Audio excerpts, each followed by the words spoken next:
So obviously we're heading into 2021. A lot of people are going to say, thank God, and do that with kind of a sigh of relief here, ready to say goodbye to 2020. I think people have been ready to say goodbye to 2020 for months now. But heading into this new year, this last week of 2020 on this Monday, you really want to kind of grieve the time that we've spent, right? And give yourself permission to do that. Yeah, in 2021, I want people to give themselves permission to cry. Whether you're male, whether you're female, do not feel guilty for crying it out. 2020 was a tough year, a loss for many people. So in 2021, if you lost someone last year, you're going to have a lot of firsts this year without that person. That's going to hurt. Cry it out. If you lost your job or your career in 2020, in 2021, you might be starting out the year with no direction, with no goals, feeling a little bit lost. We're all a little lost, by the way, but it's going to hurt. Cry it out. When you cry it out, you release tension and anxiety. And when you do that, you can have more focus and clarity in your life.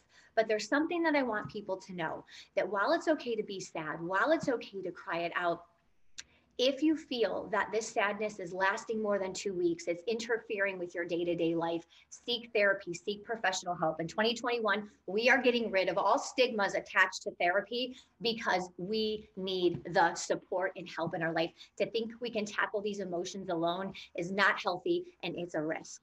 Right. And the strength comes from seeking that support. I think that's the other thing that people need to realize, is that there's strength in recognizing weakness. Yeah, if we saw something in 2020, it was that we need people, we need support to get through. So the whole wide world is facing anxiety, depression, anger. And again, to think we can tackle these changes, these feelings alone is not healthy or safe. Right. The other thing too, Jamie, is I think with that grief, whether you lost a loved one, you lost a job, you lost anything. It could be anything that is important to you, or it could just be the year. People have dealt with so much stress this year, and it's just the release of that.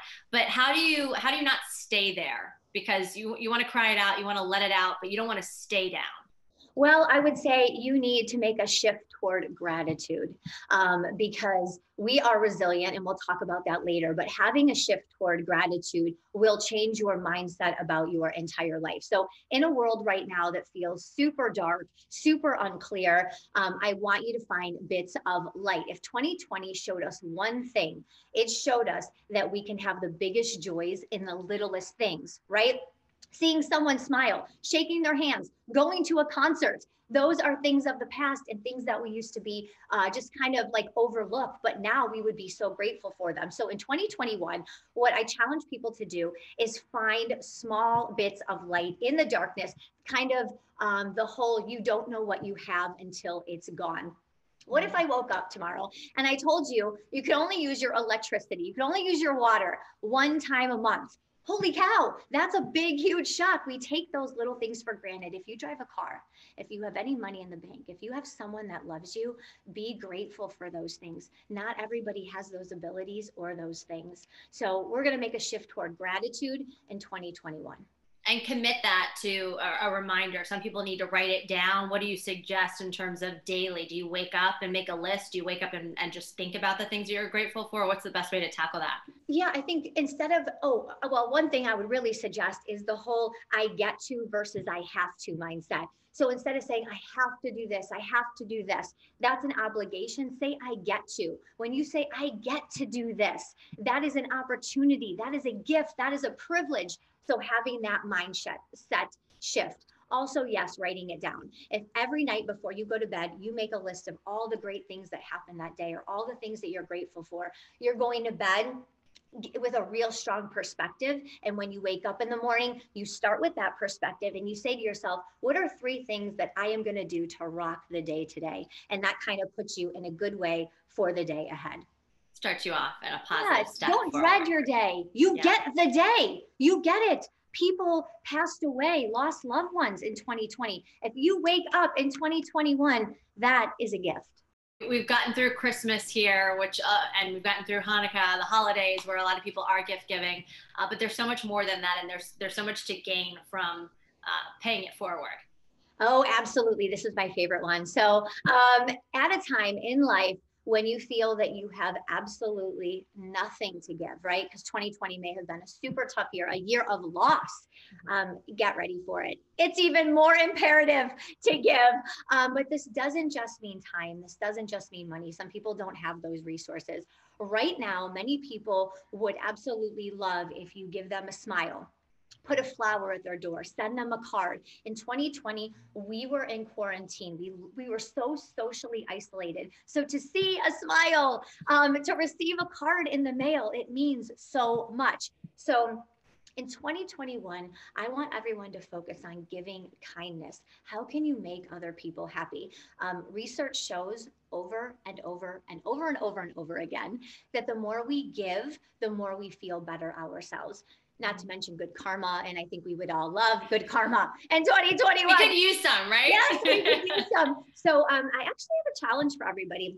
And when I say this challenge, if the whole wide world did this, it would be such an amazing place in 2021. So every week for the first 90 days in 2021, I want you to go ahead and find a way to give. Whether it's I'm going to give 5 random smiles this week, I'm going to send a card to a friend, I'm going to tell someone that they love them, that you love them. Just give kindness and give love in 2021. New Year's Eve, a lot of people look forward to it. It's a fresh start. It's a new page. People could really use that after this year. So many people are saying, hey, I can't wait to say goodbye to 2020. Looking forward to 2021. Unfortunately, that doesn't mean that the pandemic is gone. That doesn't mean that strife is completely gone, but it is a fresh start. And it is kind of a new way of thinking and how you talk to yourself too, right? Yes, self-talk is super imperative. So every year when I come on and I talk about goal setting, I talk about self-talk. But this year, I want you to remember this one word, resilient. So I want you to focus on that word in 2021. Resilient is the ability to bounce back. So this too shall pass. 2020 was a tough year for so many people. It was absolutely devastating. And when we're in like a devastating dark zone, it's hard to even think that life can go on. But somehow it does, right? The next day comes, the sun sets, the sun rises.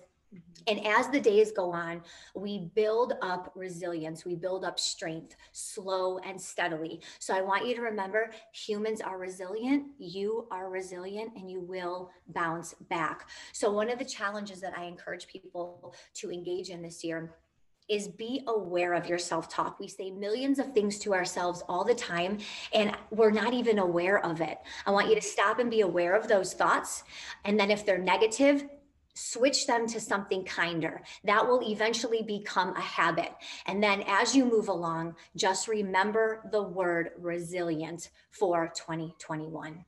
Jaime, thank you so much. I really appreciate it. This is a perfect conversation heading into 2021. Much needed for so many people.